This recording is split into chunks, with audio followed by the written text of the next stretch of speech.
Olá! O tema hoje é pandemia da Covid-19 e postergação do recolhimento de tributos federais, estaduais e municipais. Com a total paralisação da economia que assolou o país a partir da segunda metade do mês de março de 2020, com especial ênfase para comércio e serviços, o pânico tomou conta do empresariado, principalmente porque as contas não param, notadamente as obrigações relacionadas à folha de pagamentos. Como proceder com relação a uma dessas obrigações que traduzem por si só forte pavor para os empresários? Me refiro meus recolhimentos dos tributos, e é justificável esse pânico porque as punições impostas no caso de não recolhimento revelam-se cada vez mais severas, protesto e até prisão, conforme o caso. Ou, no mínimo, multa de 20% em 60 dias, que num cenário de juros reais quase zero, é igualmente apavorante. Muitos contribuintes, no âmbito dos tributos federais, foram atrás de ressuscitar uma portaria do Ministério da Fazenda 12 de 2012. Aquela portaria prorrogou as datas de vencimento de tributos federais devidos pelos contribuintes domiciliados nos municípios abrangidos por decreto estadual que tenha reconhecido estado de calamidade pública para o último dia útil do terceiro mês subsequente e é aplicável ao mês da ocorrência do evento que ensejou decretação de estado de calamidade pública e ao mês subsequente e inclui ainda o parcelamento concedido pela Procuradoria-Geral da Fazenda Nacional e pela Receita Federal do Brasil, RFB. A suspensão se inicia no primeiro dia do evento que ensejou a decretação do estado de calamidade pública. Sua aplicação depende de ato complementar da Receita Federal do Brasil e da Procuradoria-Geral da Fazenda Nacional, inclusive definição dos municípios alcançados por essa prorrogação. Até hoje, essa portaria jamais foi regulamentada, quer pela Receita Federal ou pela Procuradoria-Geral da Fazenda Nacional. O Ministério do Desenvolvimento Regional editou a Portaria 743, em 26 de 3 de 20, por meio da qual resolveu que os procedimentos e critérios para o reconhecimento federal da decretação de situação de emergência ou de estado de calamidade pública pelos municípios, Estado e Distrito Federal, decorrente da Covid-19, serão aqueles nela previstos. O reconhecimento federal se dará por meio de portaria mediante requerimento do prefeito ou do governador, acompanhado dos seguintes documentos: decreto de situação de emergência ou estado de calamidade pública, parecer do órgão de proteção e defesa civil, relatório do órgão de saúde indicando a existência de contaminação local. No estado de São Paulo, o estado de calamidade pública foi declarado pelo Decreto 64.879/2020 e pelo Decreto 64.881 de 2020, suspendendo oficialmente todas as atividades não essenciais até 30 de 4 de 2020. No Rio Grande do Sul, pelo Decreto 55.128/2020. No Rio de Janeiro, Decreto 46.984/2020. Minas Gerais, Decreto 47.891/2020. No município de São Paulo, Lei 17.335. No âmbito federal, o reconhecimento de calamidade pública se deu por força do Decreto Legislativo 6 de 2020, com efeitos até 31 de 12 de 2020 e pela Lei 13.979/2020. Ou seja, em âmbito nacional, está reconhecido o estado de calamidade pública, o que inclui todos os estados e todos os municípios. E as legislações estaduais colocam todos os municípios sob esse estado excepcional. Por isso, no âmbito federal foi editada a Resolução CGSN 152/2020, prorrogando o recolhimento de todos os tributos embutidos nas guias do Simples Nacional, ou seja, IPI, Imposto de Renda, Contribuição Social, PIS, COFINS, ICMS e ISS, por 6 meses a contar do vencimento original em 20 de 4 de 2020. Ou seja, durante 3 meses, períodos de apuração de março, abril e maio, os tributos vencíveis mensalmente a partir de 20 de 4 de 20 ficam prorrogados por 6 meses.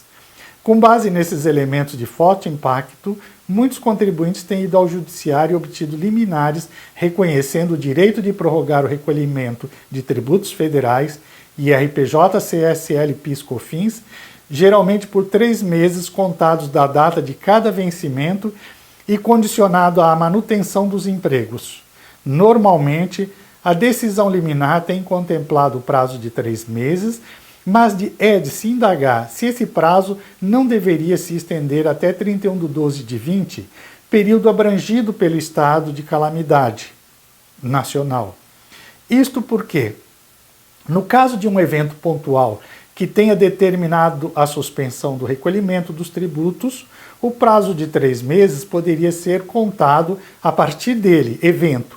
Mas em uma situação excepcional que se prorroga no tempo e em que inexiste uma data inicial, já que a cada dia ela se renova, parece razoável considerar que o prazo de 3 meses comece a fluir a partir da interrupção do estado de calamidade, que já está fixado em âmbito nacional para perdurar até 31 de dezembro de 2020.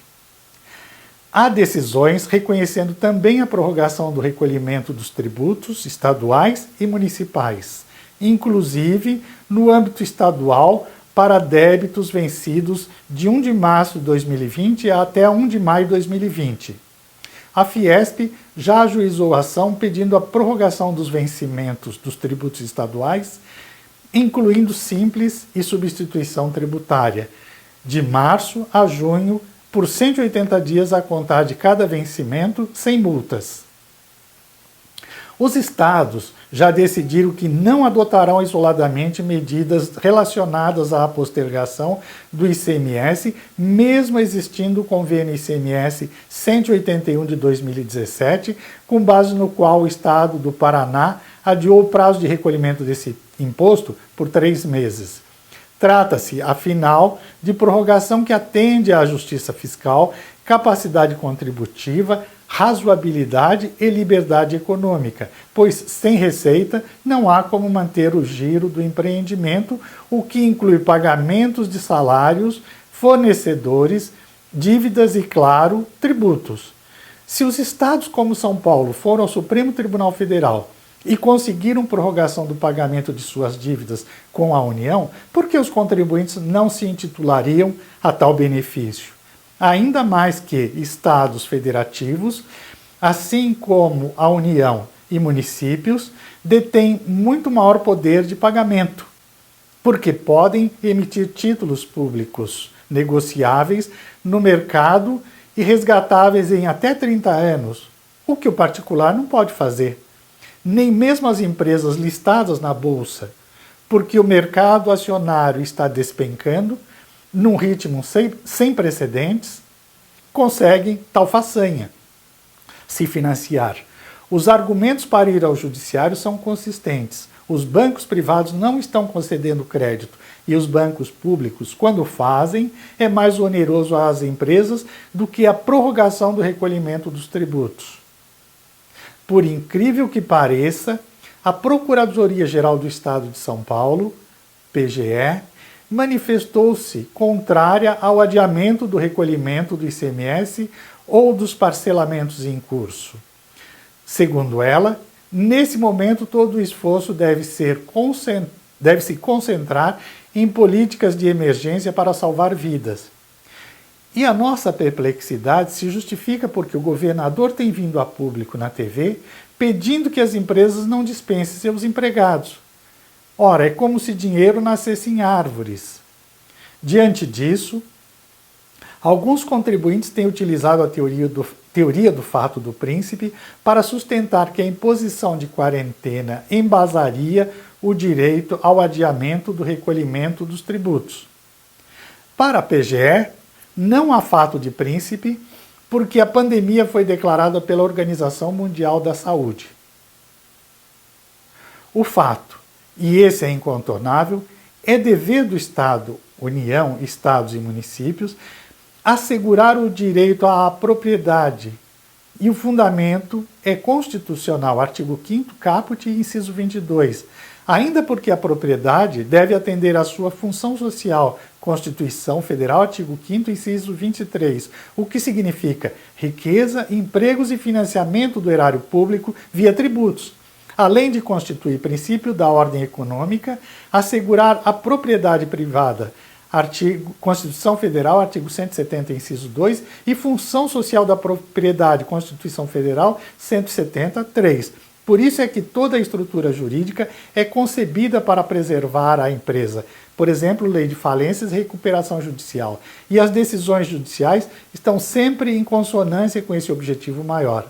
Ante esse cenário calamitoso, que ninguém sabe até quando perdurará, é dever dos contribuintes lançar mão da única alternativa disponível, ir ao judiciário, buscar prorrogar ao máximo sua sobrevida, o que passa pela contenção de todos os gastos e despesas, inclusive e sobretudo de natureza tributária. Importante considerar que tudo quanto aqui é dito é igualmente aplicável aos tributos federais, estaduais e municipais. Nosso escritório está preparado para prestar os esclarecimentos necessários. Por fim, em 1 de 4 de 2020, a Receita Federal anunciou o adiamento do recolhimento do PIS/COFINS e contribuição previdenciária patronal de abril e maio para agosto e outubro, respectivamente. A pergunta que se faz é: e quanto aos demais tributos federais? E os estaduais e municipais? E quanto à duração do estado de calamidade, quando somente após sua cessação é que a economia voltará a girar plenamente? Essa pergunta fica em aberto. Nós indicamos a leitura do nosso blog Spot, que você vai achar o endereço aqui, ouvir nossos podcasts, que estão disponíveis em nossos blogs,